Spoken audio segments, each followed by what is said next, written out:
How to join the SOLS RNG Discord server. Hello and welcome back to our YouTube channel How to Tutorials. In today's video, I'm going to show you how you can join the SOLS RNG Discord server. To join the SOLS RNG Discord server, first of all you need to open any web browser on your device and in the search bar type in discord.com. Once you have entered this URL, now press the enter button to search for it. Within a while, you will be taken to the official website of Discord. Here, make sure you are logged into your account.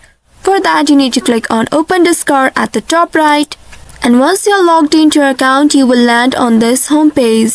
In this page, here you will find plus button at the left sidebar that says Add a Server. Click on this plus icon and a dialog box will appear. Here at the very bottom, you will see Join a Server option. Click on this Join a Server and now here you will be asked to enter the invite link. Here now you need to type SOLS RNG. Make sure to enter the correct keyword here.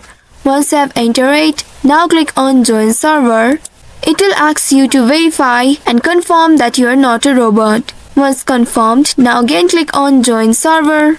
And then now you will be late to customize your experience. Here you will need to choose the roles you would like to add. Once you have selected it, now click on this next button at the right bottom and now you need to read and agree to these server rules. Once you have read all of them, click on this finish button at the bottom right and then you will see you have successfully joined SOLS RNG Discord server. I hope this tutorial was helpful. If yes, don't forget to like, share and subscribe to our channel. Also hit that bell icon to never miss any updates from us. Thank you for watching.